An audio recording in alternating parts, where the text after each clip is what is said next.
life is messy and unpredictable. Being able to find joy in the weeds of life is so important. I'm Beth. And I'm Kim, and we are so glad you've joined us as we figure out how to hold joy in one hand and struggle in the other. Welcome to Joy in the Weeds.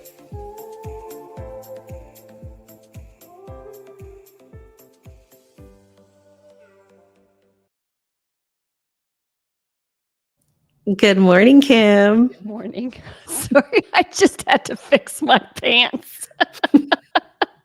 I mean, Kim. People who are listening don't really care, but people who are watching might. So it is Monday morning. How are you doing? I'm in a terrible mood. Oh no! Are you serious? Yeah, it's all good. It's okay. I can tolerate my terrible mood. Okay. It's okay. How are you? Let's just switch that over to you. I'm good. I'm actually I'm doing really well. I had the privilege of speaking at a women's conference Nice. on Saturday, and it was all day, and I did 4 presentations in one day. And so I'm telling you, that'll wipe you out. For sure. It takes a lot of energy. But it was wonderful. And at some point, one of my illustrations, I started talking about the podcast, and anyway, and I wasn't intending to do it like from a promotional standpoint at all. I was just trying to, it just came up in one of the illustrations. And anyway, so then lots of others were asking about it. So if you are a new listener because of the welcome. How fun would that be? The conference. I know. Isn't that cool? So it was so much fun. A couple of the things that were so exciting for me was the very first thing, a lady came walking up to me and she said, "I taught your husband, Chris, in 2nd grade. I was his 2nd grade teacher." Oh yeah, I saw that. That's so cool. I saw that on Facebook. So that was a lot of fun to meet her. What a blessing that was. And then I met people he'd gone to high school with. And so I kept asking, so what was he like in high school? Yeah. Anyway, it was kind of fun. Yeah. But yeah, it was just, I have to tell you, it was a really wonderful group of women and just a beautifully put together program. So anyway, I just had a great time. Good. I'm so glad. I listened to one of our podcasts on the way home. I haven't listened to one of our podcasts in a very long time. And that was good. How did we do? I mean, Kim, we're just us. So there's I was pleasantly surprised. Really? Because it was one of ours where we just, shared. But anyway. Yeah, so I got to stop chit-chatting because I'm so excited about today. We have a guest with us today. And I first wanted to tell the story behind how I met her. So you all know, and I've talked about this, wanting to get outside of my little bubble and do better now that I've moved here to a new place, getting to know my community. And that's a little bit challenging, trying to figure out how I do that. And I've met my neighbors. They've invited us over for meals, and they've come over to our house for meals. In fact, I talked about that in the last podcast, and that went really well, by the way. We had a wonderful time and made new friends. And so that was really terrific. But one of the things that I've been doing is the idea came to me that every place I go, I want to treat it like I would treat the church foyer. And what I mean by that is that when someone walks into the foyer of a church that I am a member of, hopefully most times, we like to go up to them and say, "Hello, I am Beth, and welcome to the church. And where are you from?" Yeah. But you strike up conversation to try to get to know them. And so many times we navigate through life, like in the stores and throughout our day, really just it's like we're horses with those blinders on, that they put on horses when they're pulling things, and we just we don't make eye contact. We don't say hello. I think I talked about that one time when I went, this was back in Charlotte, but I went into a store and I'm, putting all my stuff on the carousel thing or whatever to check out at Whole Foods. And I hear this voice, hello, hello, hello. And I just wasn't even paying attention. And it was the cash register, and it was a young girl that I knew, and I hadn't seen her in a very long time. And so, but we just don't see people sometimes, right? So I've been trying to change that. So I went into one of my favorite little local gift shop places, and I had found, actually, Kim, I had found a picture that I was hoping I could purchase, one for me and one for you as a gift. So one of these days, hopefully you're going to get it. Because it's a beautiful kind of line drawing of I shouldn't tell you what your gift is, but I have to for the story. So sorry. But it's a line drawing of a dandelion, and then it says something about the dandelion, the weed. I don't even remember what it is now, but I just loved the painting or the drawing. But I'd seen one that someone was walking out with. So then I went in to try to find them, and they didn't have that one left. They had some others that were nice, and I got them, but they didn't have that one. And of course, I need the dandelion for obvious reasons. Yes. And for you, I need the dandelion for obvious reasons. And so I went, and what I would normally do is you take a picture, right, of the artist name on the others, and Google it at home in the privacy of your living room. Smart. And try to order them, correct? That's what we do. Smart, yes. And instead, I thought that doesn't build any connection. So I'm going to try to buy it from the local store, and I'm going to walk up and ask if they can by any chance order it, because it just gives me another opportunity to connect. Yes. So I did that, and Patty was the lady at the cash register. And I just told her, hey, I saw this dandelion. It's, the same artist as these, the other ones I'd picked up, and wondering if there's any chance you could order these. And I said, I have a podcast. I need the dandelion because I have a podcast called Join the Weeds, and dandelion is our logo. Symbol, yeah. Or symbol or whatever. Part of our logo. Logo's right. And she says, you have a podcast? And I said, yeah. She said, what's it about? So I told her.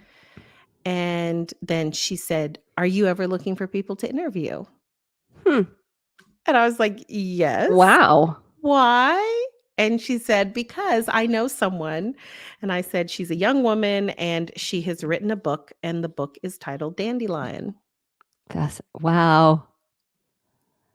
So anyway, we ended up, so I just have to tell you a story. So she's pulling it up on Facebook. She's pulling up, Mary Elizabeth is her name. And she's pulling up Mary Elizabeth on Facebook. And then I'm searching to find her, and I find her, and I send her a message on Facebook, on Facebook Messenger. And then I turned to Patty. I didn't know her name at the time. And I said, oh, and what's your name? And she said, well, it's Patty, but don't look me up on Facebook, because I don't do anything on Facebook, and I won't respond to your message on Facebook, because I just don't do that. And I said, oh, that's fine. I just wanted to know what your name was. And so anyway, Mary Elizabeth and I connected, and then we ended up going to coffee and had a wonderful conversation. And then there's been many things that have gotten in the way of this happening before now. But anyway, she's here today, and I'm very excited. The rest of the story is that then later on, I get a Facebook message from Patty, which is really kind of funny. That's funny. She said, I don't do that. Yes, don't contact me on Facebook. Exactly. Anyway, but she contacted me and basically let me know that she didn't realize who I was when we've been talking, and that her mother had a stroke and ended up being a patient of my son's, and that had been a really big blessing to their family. And so there was this other connection. That's so cool. The world is so small and so beautiful. And, I think the beauty in this whole story so far, and this only beginning, is that, the beauty of being willing to look at people as we go through our day and make conversation and say hello and that kind of thing. So anyway, that's how I met Mary Elizabeth. So we're going to bring her from behind. She's in the background. So welcome, Mary Elizabeth. And I'm going to move you here to the center. There you are. Isn't that such a fun story, Mary? Oh Elizabeth? goodness, it is. Patty is my best friend's Oh, mom. cool.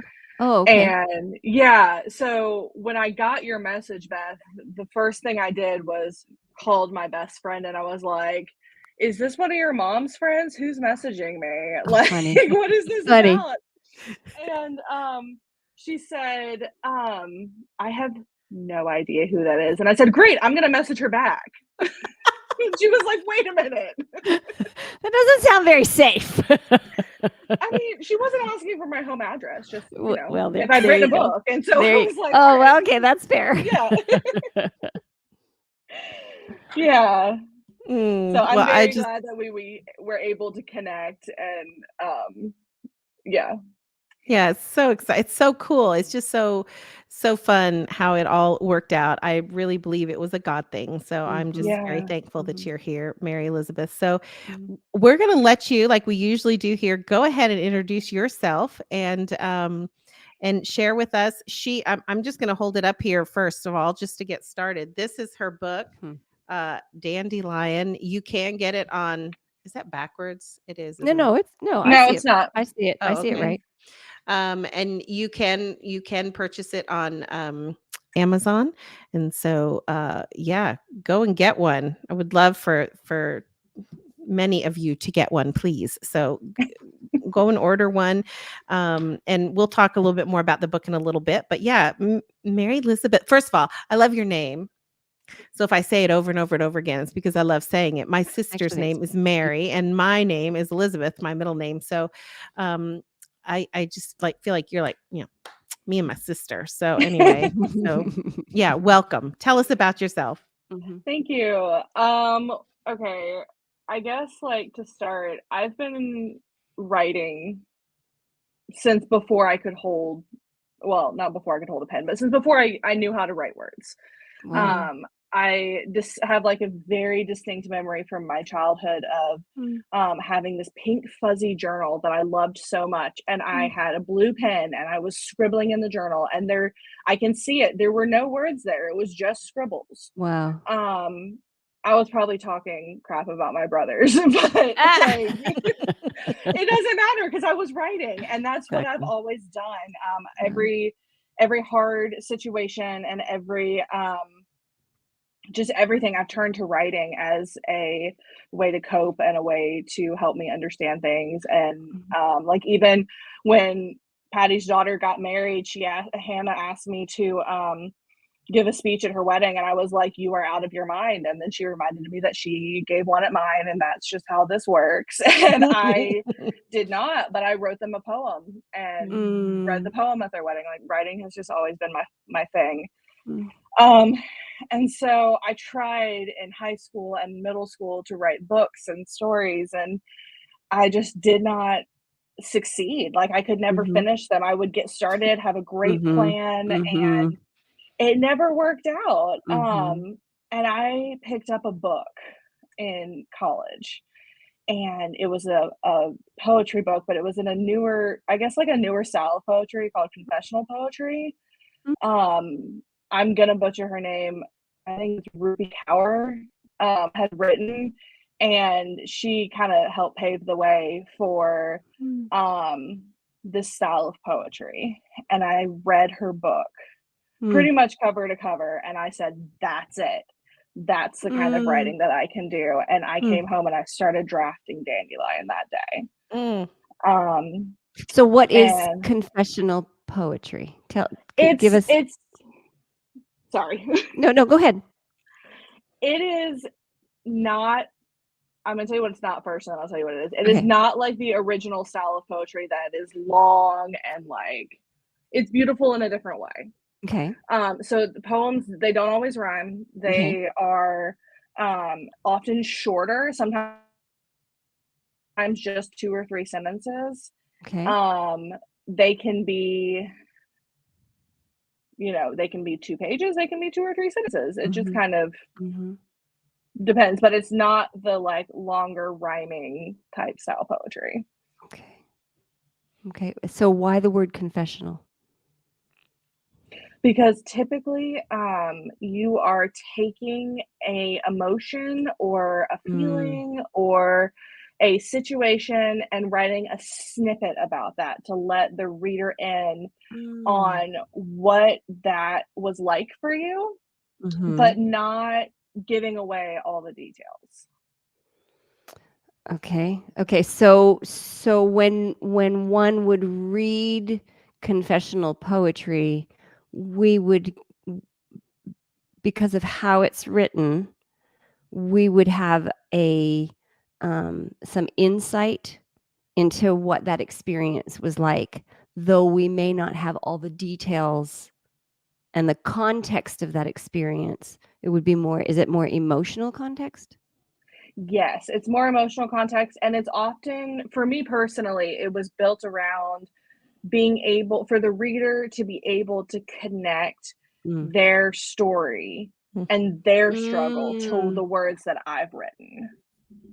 Okay, so again, it makes me think of what Beth was doing by connecting, and then you're wanting in your poetry, even though you don't see the face of your reader, you're also wanting to connect, which is really a beautiful thing, because then we know that we're not alone. Exactly. It feels really good to not be alone. And I think there's also something powerful and beautiful about not having all the details. Yes. Because then you can put yourself in that situation, yes, exactly. whatever in your life connects with that similar emotion or experience. Yeah. Wow. Yeah, and one of the ideas behind it for me is beauty out of ashes. I've been through a lot of really hard things in my life, and one thing that I have really learned is how to find the beauty out in every situation, because there is redemption, there is beauty, there is all that, and everything. You mean you can have joy in the weeds? Sorry, that was shameless. Okay, so you read this book and you were like that. This is it. I can do this. It's almost like it's like your calling came to you, and you just I can do this, but I can do it different. So tell me more. Her book, it's called Milk and Honey, and it is a very secular view at a lot of things. And so I read this book and I thought, wow, this is beautiful, this is raw, this is real. And I wouldn't recommend it to half of my friends. Oh, wow. Because of some of the things that are in it, the content. Okay. And I said, I can do this from a Christian perspective, in a way that, like, my nieces have read my book. Oh, wow. They're my older ones, not the little Of course, ones, but like right. the older ones, I'm pretty sure have read my book. And I wanted, one thing that I really wanted to do and do well was keep it, I don't know. You can be raw and real without being vulgar, and I'm not necessarily saying that she was in any way. I'm just saying I've read ones that are. And I wanted to be able to take my story, put it in this format, and then share it at a women's conference, or share it in a church, or share it with the 15-year-old girl who's struggling with the same thing that I am, and her mom know that I'm giving her something that she can read and is not, doesn't have all the bad words in it and stuff, It almost seems like an oxymoron, just the the prosperity gospel, and we're supposed to be so, life is supposed to be, we become Christian and life is supposed to be perfect. And yet you put the raw and real beside Christian. That's it. And if we really look at life, that's really the truth of what life is. It's raw and it's real, and there's pain and there's joy, and there's the consequences towards us. I might just cry, based on other people's choices. Like, their choices have hurt us, broken us, and that's very real and very raw. And in the midst of that, there is still there is Jesus. And that's really what Jesus came for. Yeah. Yeah. And also, like, I'm a big advocate of like mental health awareness. Yeah. As someone who has struggled since I was about 12 with my mental health, I am like, I have family who has struggled as well, and I can't fix it, and I'm aware that I can't fix it, but if I can educate people from my experience with it, so that, because there's education and like book knowledge, but then there's reading someone's story and how it affected them kind of knowledge. And that's where I want to come from, is this specific situation, whatever it may be, happened to me. This is how it was hard. And then this is how I got through it on the other side and managed to survive it, but not just survive, thrive. Yeah. Yeah. So why the title Dandelion? Yeah. Explain that. Sure. That was not the original title. Oh. The original title was A Dandelion's Resilience, and I loved it. I was hooked on it, and one of my friends, I had several friends proofread the book for me before I sent it to my editor, and one of them said, dandelions are resilient. That's like an unnecessary word at the end of that. And I was like, what? And she was like, they're resilient. Do you know how many weed sprays I had to spray on my dandelions in my driveway? Like, it's not necessary. You should rethink your title. And so I did. And I just put dandelion with the parentheses around lion, because I came out of the struggle and out of the hardship strong like a lion. And that's where that title came from. And that I kept up with the parentheses and stuff around my other books. I was going to say, this is not your only book. So tell us, how many books have you written, and give us their titles if you don't mind, in case people are trying to find them. Yeah. And we'll put links in the show notes so that people can go and link there on the website to get these if they would like. But yeah, I've published 3 books. I have my 4th one coming out hopefully in June. I'm hoping.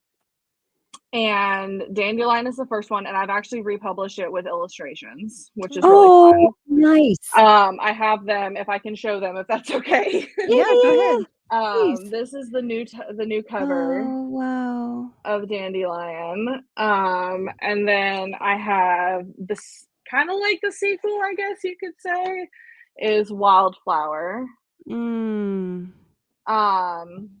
Kind of keeping with the flower theme. And then Affirm is a book of positive affirmations. Nice. Yeah. So yeah, they I kept with the parentheses thing because it was cool, and I could. Right. And you're the boss. You can do what you want. You know, earlier you said that you came out of you had the hardship and you came out of the hardship like a lion. Sometimes we have the notion, or we're given the notion, that we should be grateful for our hardship because they make us strong. And I kind of want to flip that.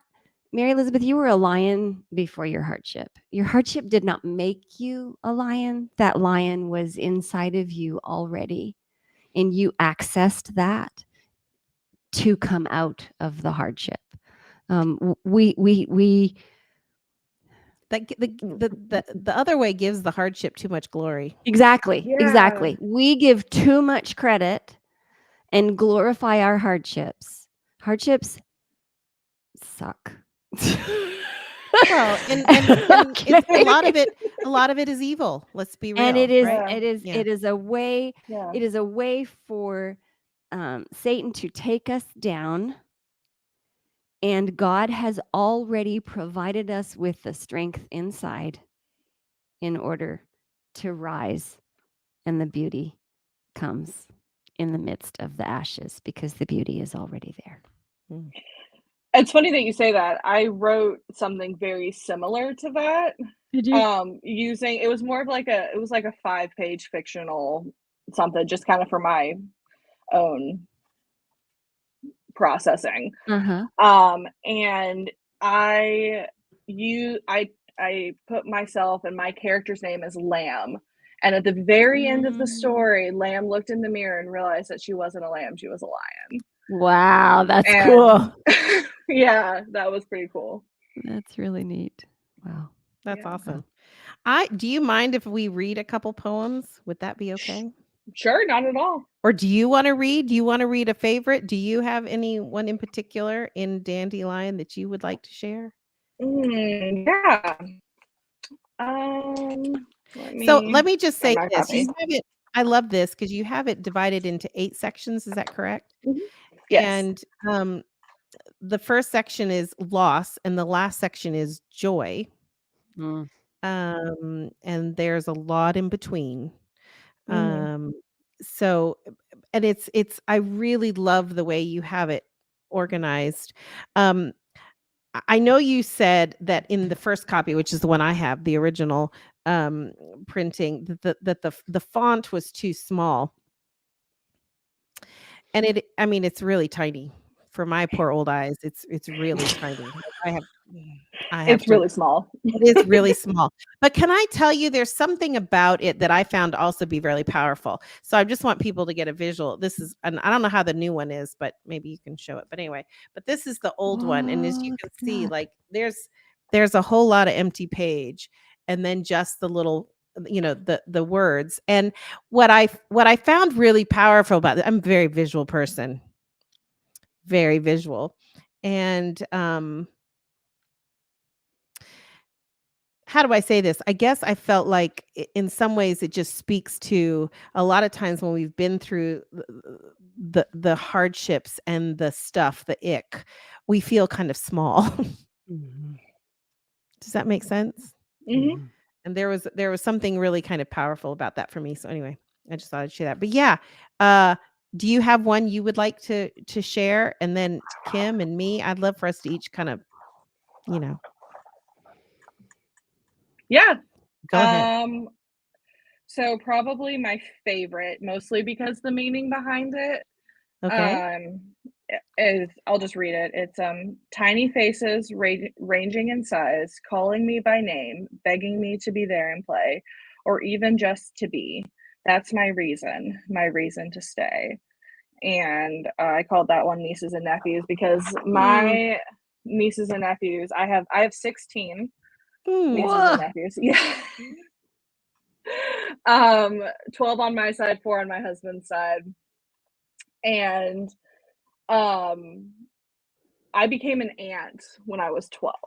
My siblings are significantly older than I am. And that just shortly before they were born was when I really started to struggle. And just honestly, when I have had no other reason to fight for my life, when nothing else is like sticking out to me as a reason to keep going, it's always been them. The nieces and nephews. Because they mean the absolute world to me. I love that. Well, as you can see from hers, they're very short, but boy, they are powerful. Some of them just really hit like gut punch you. Kim, do you have one, or you want me to? You go ahead. I'm trying to find the one that I thought was so good, and I have to mention it because it is the one. Let's see here. Hang on. I'm getting there. This is really bad audio. Anyway, okay, here it is. It is, you sit in one chair, she sits in another. This is your space, your time to open up. The words are itching to come out, but the trauma is keeping them inside. You want to heal, but your body won't let you. Your mind is fighting with your emotions. It's an exhausting battle, the winner unknown. Therapy. Wow. For anyone who's been to therapy. And to Kim, who is the therapist. I still fight that one in therapy quite a bit. It's hard. Yeah. It's hard. There, I mean, I'm on, I think I'm on section 4, but I'm not really sure if that's what I'm looking at. But there's so many. This one, my son was hospitalized, and I know he doesn't have a problem with me saying that, but this one hit me. Whew, the walls are white. There's noise everywhere. People yelling completely out of their minds. Others falling asleep, unable to hold their heads up. Then there's me, scared, quiet, alone, confused, unsafe to myself. Hmm.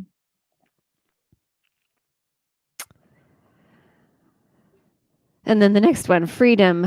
So close I could touch it, yet so far I couldn't reach it. So desired I would do anything for it.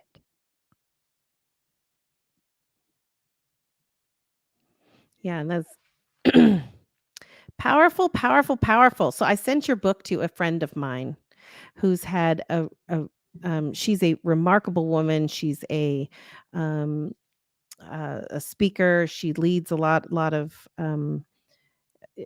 she she has a similar job to mine, except it's up in New York State. And anyway, she's had challenges in her life, and we were having a conversation just a week or so ago, and I sent it to her, and she sent me a message that she got it and opened it and read it from cover to cover, and she said it just and I sent the message to you, Mary Elizabeth, but it was just such a powerful thing for her. I mean, it was really beautifully, it really brings up the emotion, that is for sure. And so both in our conversation, well, when we had our conversation, we talked a lot about this and the writing and the power of the writing, but how you have not, if you don't mind answering this question, we've never talked about the details of your story. Do you know what I mean? Yeah, And no, I don't think I think that's not necessarily a bad thing. So I'm just curious, do you share the details of your story? If you do, where do you? And if you don't, why don't you? Because anyway, I'm just curious. I wanted to hear I what you, do. I do to a degree, if that okay. makes sense. I don't go into like all the nitty-gritty details with, with everybody, but I believe in being open about my story, because you never know who it's going to help. You Yeah. never know who's sitting in front of you that may have had something similar happen, and they need to hear that you got through it so that they can get through it. So Yeah. I do share about my story. I do. Anything you want to share here? You don't have to, but I can. I mean, what do you want to know? Anything you want to share from the beginning, like anything you want to share. I'll do just like an overview if that's okay. Sure. I grew up in a Christian home. I have 3 older brothers. I love them dearly. They are, certain ones of them are kind of difficult sometimes, but that's what siblings are. They're brothers. 100%. They're brothers, and they love me and would protect me to the ends of the earth. And I'm very grateful for all 3 of them. I really am. And they have protected me many times in my life. And proven time and time again that they'll be there. When I was 12, I was when like my mental health struggles really started. And I really firmly believe that it started because of a movie that I watched. I was at a neighbor's house, and she was allowed to watch shows and movies that I was not allowed to watch. And I called home, and Dad didn't know what it was, so he just said yes and whatever, moved on. No big deal. And it was a little more intense than any of us thought it was going to be. It was trauma inducing. Yeah, a little bit. And I didn't sleep well for months after that. Wow. Plagued with just like, I mean, really spiritual warfare type stuff, Wow. if I'm gonna be completely honest. Wow. And to the point of like, for a short period of time, I dealt with like hearing voices, and it was just really scary. And it almost resulted in my life ending. And thank goodness for the grace of the Lord and his mercy and his goodness, because if it had not been for him, I wouldn't be here today. And fast forward through like middle school and high school years, I struggled with a lot of depression and anxiety, just not really, and body image issues, and in ways, and just didn't know how to express it. And in my household, we didn't talk about mental health because it was not something anybody had ever really struggled with. I mean, there was a few, like maybe one person in my family who did, and we didn't talk about it. So, yeah, it was. I didn't know what any of these things were. I didn't know what panic attacks were as I was having them, and it was really, really hard. But because of the lack of knowledge, I didn't know how to ask for help. Right. So I just struggled. Wow. And it, moved more into, more dangerous things like self-harm and stuff like that as I got older. And I finally realized what I needed was a therapist. I was about 17 and I was like, I need help. If I don't get help, I'm not going to be okay. And I couldn't access it because I was 17, and my mom didn't really know what therapists were or what they did. Oh, wow. And why I needed one. Wow. So I couldn't access one. And it was about 4 months before my 18th birthday that she finally signed the form and I was able to see a therapist. And that's what started me on my healing journey.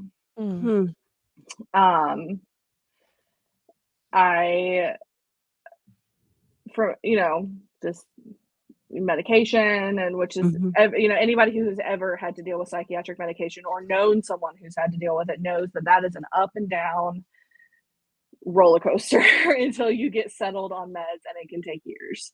And that was the case for me. I've been on medication to help with mood swings and stuff like that since I was 18. I'm 27, and this is the first time that I have felt stable for any length of time. That I haven't like had a big crash afterwards of some sort. So that's almost 10 years of that. And then as I became an adult, I found this freedom that I didn't know how to handle. Because, I was 18, 19, I could sign my own paperwork, and I could, have a driver's license and do all these things I wanted, but I didn't know how to handle it because I'd never experienced it, and got myself into a lot of situations that were not okay, and not fantastic. Dated some guys that were terrible, and I'm 2 years sober after many years of drinking, and good for you. Too much. Yeah. That's a struggle. That's a hard thing because the substance use is to try to solve a problem. Right. It is to help you. I mean, you do it because you need help. Whoever does, and then it creates things in your life that are not that don't help. So good for you. Yeah. Thank you. Yeah, I quit drinking right after I got married. So I dealt with some assault situations that were less than fantastic, to say the least. And a couple years later, after just dealing with this roller coaster, being in and out of the hospital, I mean, I was hospitalized 12 or 13 times in like 3 years. It's painful. And I actually just came out of a season where I've been I was in a residential treatment and then came home and was doing outpatient, and then life happened and I was not okay, and it became very clear, and I kind of got forced into going to a residential treatment again, but this one a little bit further away. And I let me tell you something. I went kicking and screaming and was not happy. And I came home so grateful for that experience. It changed my life. It was such an incredible experience and deep healing. Like, I was there for. If you don't mind, no, I'm interrupting you. I'm the one who should be sorry. If you don't mind, what was the difference between the first time you went to residential treatment and what made this one so impactful? So the first one was, okay, so like, without explaining in great detail, the first one was technically a bedded PHP. So it wasn't like fully residential, but I wasn't living at home. And PHP is partial hospitalization program, for those of you who don't know. Thank you. Yes. Thank you. Okay. So you get the treatment, but you stay at home and you come in for the treatment. Yes? Is that how it worked? No, for you? I lived there. Oh, you lived there. Okay. Okay. Yeah. So that was different because like that one was in the state of North Carolina. So like my husband was able to come see me. It was not super close, but not like super far away. Okay. Versus the second time I was in a different state, like I had to fly to get there. And I was there for 5 weeks with an hour phone call every day. Wow. So, and sometimes that was taken away because I was not focusing, like very intense.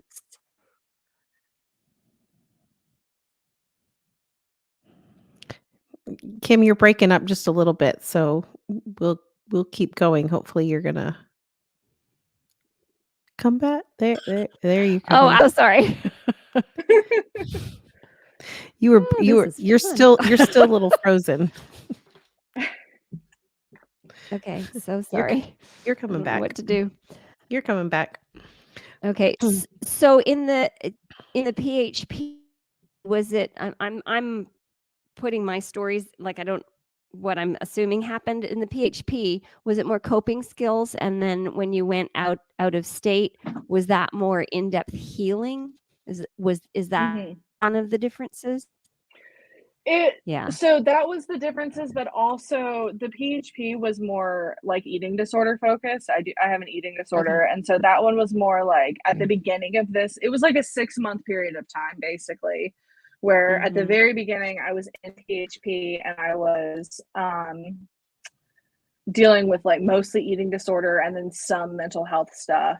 And then after I came home and went to outpatient, I did okay for a little while, and then it was very clear that I needed more help. And that's when I went up to a place in Pennsylvania and stayed there for 5 weeks. And that was primarily mental health focused. And so it was trauma work and that kind of stuff. And I found a lot of healing and I really found a sense of being able to rely on myself, which was incredibly freeing to be able to support myself and rely on myself and be there and not need the validation from other people. Wow. To be able to function and live my life, you know? Yeah.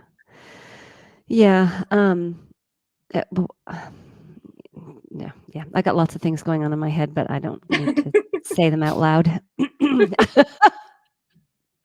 Well, one of the things I really appreciated about our initial conversation, Mary Elizabeth, was your willingness to frankly talk about the importance of getting help, and how important that has been in your story. I mean, Kim and I are big proponents of go get a therapist.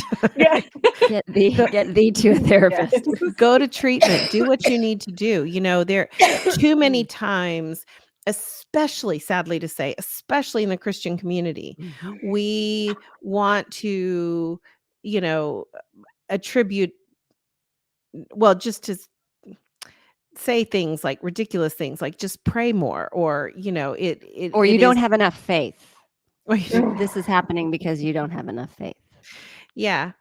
Or, your spiritual walk, your time, Yes, all this stuff. I clearly. mean, don't misunderstand me. I agree. And I know that there is spiritual warfare going on, right? Like I understand that is a thing, but there is a lot of mental health issues and things that go on that need a doctor, that need help, that need a therapist, that need a professional to help with. And so I really appreciate that about your story and your willingness to talk about that. I am also going to say, sorry for interrupting one more time. Everybody has trauma. Yeah. Everybody. Yeah. We live in a broken world. We live in a world that is governed by fear and shame until Jesus cleans it up and makes it a world governed by love. There is not a one of us that does not have trauma. So get thee to a therapist. And don't wait. Don't wait. Yeah. A lot of people wait until it's so out of control and so chaotic and so messy. Yeah, I've said this sooner than before. later. I know I've said this before, but I'll say it again. My greatest regret as a young mother was not going and getting help when I was seriously struggling. And, I would have been a better mother. I would have been, yes. Do you get through some things, and can you, find ways to get to the other side? Sure. But the best thing I ever did was walk into Grace's office. Yeah. Do some therapy. So, yeah, I really appreciate that about your story. I want to read a couple of the joy ones. I knew we would get to those eventually.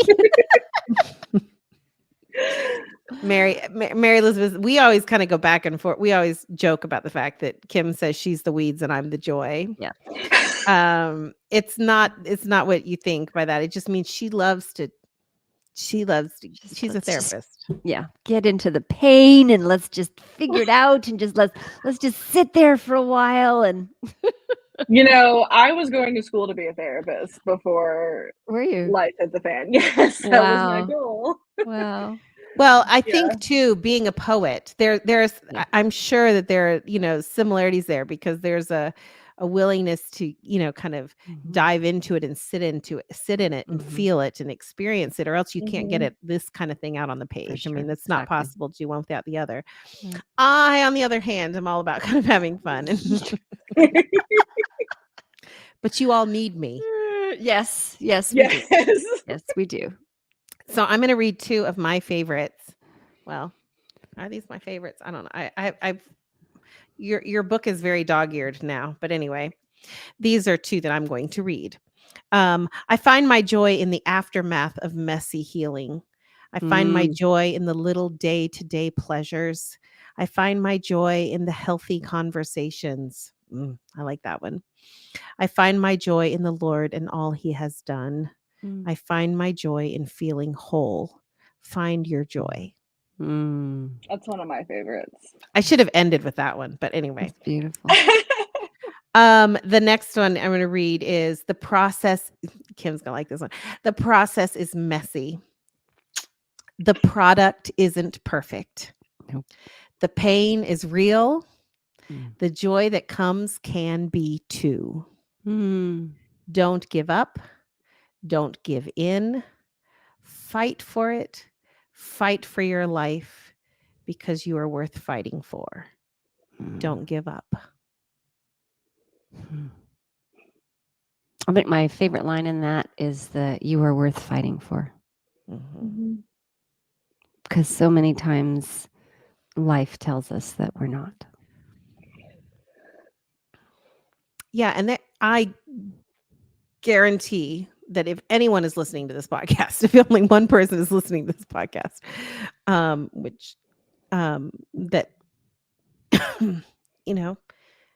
that there's somebody who's feeling like they aren't worth it. They aren't worth fighting for sure. Yeah. And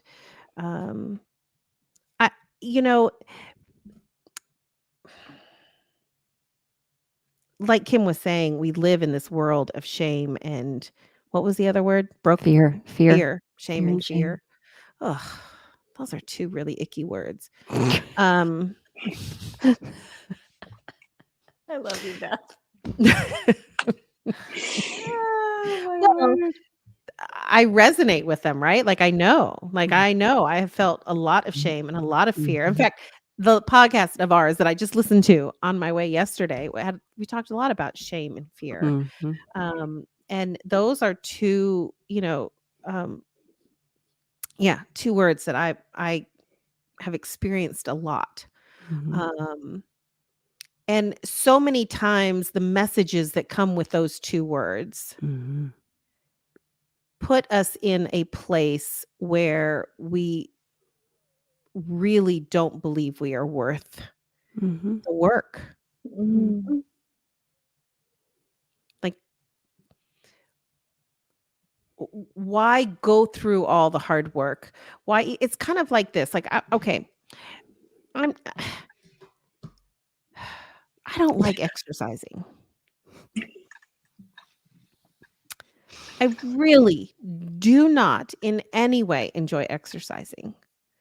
And yet what I've had to come to realize is that one of the biggest things that keeps me from exercising is not feeling like I am a person who should be exercising. In other words, I'm not fit. I'm not I know it's laughable because do you know what I'm saying? But it's like I'm so broken that I shouldn't be there working out with all the people who are not broken.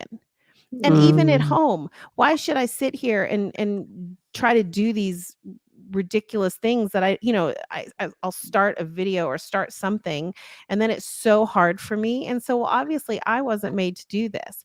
But the truth of the matter is, if I do those things, regardless of that feeling, right, then I become like, no, I am worthy of putting in the hard work to then be the person who can do those things and be strong and be I'm not talking about even just my weight, but just being strong. When I worked out with my personal trainer, who I greatly miss. Oh, Trevor, I miss you. Anyway, the feeling after a really hard workout, as I would walk down the stairs and every fiber of my being was tired, but there was also, because I was feeling muscles I'd never felt before, you feel stronger, right? You feel stronger. And I think it's the same with our mental health, right? Like sometimes we are in such a place of brokenness that we don't think we're worthy to do the hard work to get better. And I'm so proud of you, Mary Elizabeth, for doing the hard work and being the lion that God created you to be long before the hard stuff. For sure. Yeah. For sure. Well, it has been so good to have you on here. We always end our podcasts with the same question, and all three of us will answer it. But the question is, in the last 24 hours, what is something that has brought you joy, laughter, or a smile? Am I going first? If you would like. Sure. If you're ready, you can. Please. I would have to say last night, Hannah, my best friend, was over and she's like best friend, personal assistant, marketing manager, like she holds many titles and wears many hats. And she was trying to convince me that it's really important for my books that I market them on social media, and I'm really bad at that and I don't enjoy it. And so she printed off this like beautiful thing. It was like multiple pages of this like stuff to fill out so that I understood how to do it. And I looked at it, I looked at her, and I gave her the biggest like stink eye, and like I was so mad, didn't want to do it. And we just like got into this argument, and at the end of it, busted out laughing. Like, look at us arguing like sisters. Like, I don't know what it was about it, but just like something about having a best friend that you can just laugh with and argue with and experience life with like a sister, because I don't have any sisters, is just, oh, I can't. Like, it's so incredible. She has been such an amazing friend, and even when she drives me nuts, we are just always laughing together. And last night we had a lot of really good laughs. That's terrific. That is true. Yeah. Beth? Well, it's been a little past 24 hours, but yesterday morning I woke up at my daughter's house, who is the mother of my second granddaughter, Emma. And Emma is a little ginger-headed girl with crazy curls. And I woke up and I came out into the kitchen, and there she was. And I'm trying to describe this for people that are just listening, but like half of her head from one side going to about midway across the top was just flat to her head, like almost straight and just perfectly laid down. And then she just had this big old tuft on the other side of this adorable. Wild curly red hair or strawberry blonde hair anyway. And it's just so adorable. And when you see Emma, she's always maybe a little thoughtful. Maybe that's not the right word. She likes to stare right through you, and with almost a hint of stink eye. And she just looks at you almost like daring you to interact. And anyway, and it's just this really fascinating look that is really intense. And then she just hold that for a few seconds, and then she just lights up. And the switch is so fun and so beautiful. So cool. And it just, oh my word, it just thrills my soul every time. And she just loves to do that. Like if you walk into the room, she just looks at you and she just stares, and then she just busts into the most beautiful smile. So yeah, that was it. That's neat. That's neat. Well, I've been in a funk for 24 hours. I've probably been in a funk for like 2 days. So I'm actually going to go further back than the last 24 hours, because I literally, before we started recording. Because you're so weedy, you don't have any joy in it? Not today. Okay. So sorry. That's fair. That's fair. I literally was thinking for like 5 minutes before we started. Okay, what could I say? What could I say? So meh. On Sabbath, there was joy. Actually, there was lots of joy. I did lots of laughing things. We had an adventure club meeting, which is kids under the age of 10. Like, is it 5 to 10? And they do activities and they get badges. It's kind of like Girl Scouts and Boy Scouts, but it's both together. Anyway, I got to work with this sweet little girl named Alex. I think she's 8. Oh. And they were working on their country badges. And I got to just interact with her about all things Canadian. So it was really fun. We had fun, and she drew a Canadian flag, and we sang Jesus Loves Me in French, and I gave her some coins so she could put it in her thing that she was making. And I was telling her things. She was writing all the cool animals that were in Canada because she loves animals. And so we just had a really, really neat time. You just bonded, you Canadians. Yeah, it really was. And what I'm noticing in all of our things, all of our joys are in connection with somebody else. So Mary Elizabeth, your joy is a connection with your best friend.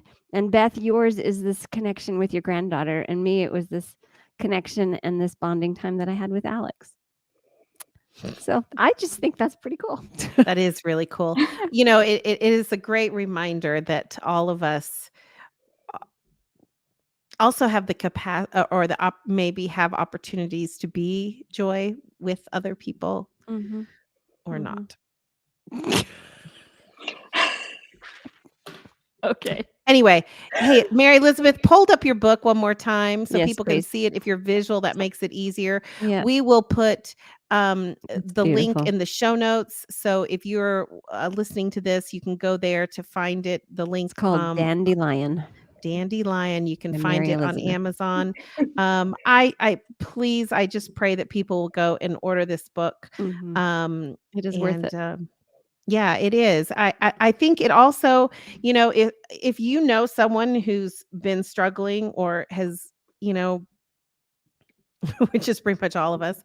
But like I said, I sent it to my friend and it was a real huge blessing for her. So don't hesitate to send it to someone. So use it as a gift and send it to someone if you can. And Mary Elizabeth, we're gonna get together still after this at some point and have some coffee. And you're doing if you're in this area, where are you gonna be? It's February. Tell us about that in February. Oh, the author meet and greet? Yes. Yeah, so I'm doing a drop-in author meet and greet February 11th. It's at the new Starbucks at the entrance of Biltmore Village off I-40. It's I think it's 188 Hendersonville Road. And I'll be there from 2 to 5 on February 11th. Wonderful. Yeah, so if you're in the Asheville, Hendersonville area, go check her out. Go meet and greet with her and say hello. And anyway, thank you so much for being very on. much for being we really appreciate it. What an incredible blessing. And yeah, we'll keep in touch. Yeah, sounds good. All right, thanks. Hey, hang on. Don't go anywhere, Mary. Just hang on after. So thanks. All right, Kim. Yeah, I haven't put us off yet. Okay. Sorry. Doing a little different. We didn't talk about this. Okay. I'm sorry you've been in a funk. That's okay. But thank you for doing this anyway. Oh, yeah. Anyway, we have some other guests coming up that we're working on. I tell you what, Kim, we have had some of the most challenging times. Yes, we have. Which is why our listeners have been listening to us a lot. Yes. And but I just wanted to say, if you are someone who knows of someone, we learned about Mary Elizabeth just from, from Patty. And so if you know someone that you would like to have us interview, please send us a message. You can contact us on Facebook or Instagram or email, and all of that is in show notes, and also it plays at the end of each episode. So contact us and give us some names, because we would be more than happy to try to connect with people and have conversations. So anyway, thank you all so much for listening, and hey, go out and find some joy. Bye.